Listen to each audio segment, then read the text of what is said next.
Guys, তোমাকে কি মনে আছে বিসিআরের কথা? এখন তো এই অত্যাধুনিক যুগে সবার হাতে হাতে ফোন থাকে। যার যা খুশি ইউটিউবে সার্চ দিলে চলে আসে, কিন্তু আমাদের সময় এরকম ছিল না। আমাদের সময় ছিল টিভি, রেডিও, বিসিআর। আর ভাই, সেই বিসিআরের গল্প যদি কইতা শেষ হবে না। এই পৌষ মাঘ মাসে কি কনকনে শীত, তার ভিতর দাদাকে কোনো একটা অনুষ্ঠান হলে দাদাকে কতাম কি এটা বিসিআর নিয়ে আয়। যদি এই যে ষষ্ঠী পুজোয় বোনরা সব এক জায়গা হতাম, এটা বিসিআর নিয়ে আয়। অমাবস্যাতে এক জায়গা বিসিআর নিয়ে আয়, দুর্গা পুজো এক জায়গা বিসিআর নিয়ে, মানে সবসময় খালি বিসিআর। আর ওই পৌষ মাস, পৌষ সংক্রান্তিতে সবাই এক জায়গা, বোনরা হোলি যা হয় ভাইকে ধরতাম, দাদা বিসিআর নিয়ে আয়, বিসিআর নিয়ে সবাই এক জায়গা হয়েছি। তাই বিসিআরের গল্প শুনবা, কনকনে শীতের ভিতর সে বিসিআর দেখার জন্যই বসে থাকতাম।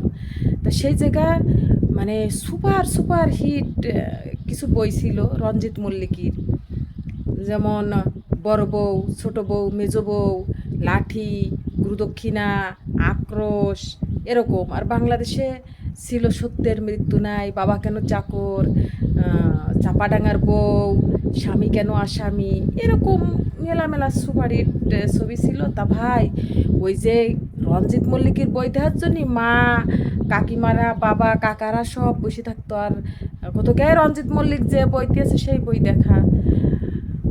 আর আমরা যদি একটু কথা কথা কোথায় চুপ কর, বুঝিস নি কিছু না, চুপ করে থাক, বই দেখতে দে, কথা শুনতে দে, এরকম একটা অবস্থা ছিল। তা সেই দিনগুলো যে কি সুন্দর ছিল, কি মিস করি। কিন্তু এখন সেই ফ্যানের বাতাস খাইয়েও যদি আমরা যে নাটক দেখতেছি কত, মানে ইউটিউবে সার্চ দিলে তোমার যা যা জানতে ইচ্ছা করবে, দেখতে ইচ্ছা করবে, সব পাওয়া যাবে।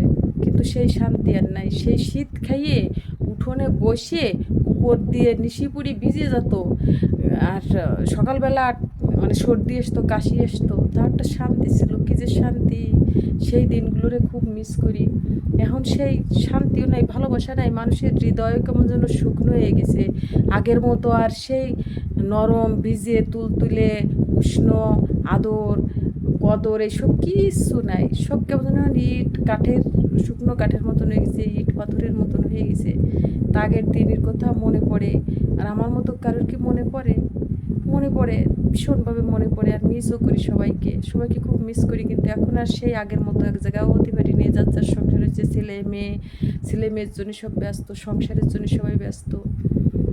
এরকম সুপারহিট ছবি কিটা কিটা দেখিস একটু কয়ে যায় না দিন। আর রঞ্জিত মল্লিকের কয়টা বইয়ের নাম একটু কয়ে যায় দিই, যদি আমি না দেখে থাকি ইউটিউবে সার্চ দিয়ে দেখবো, ঠিক আছে?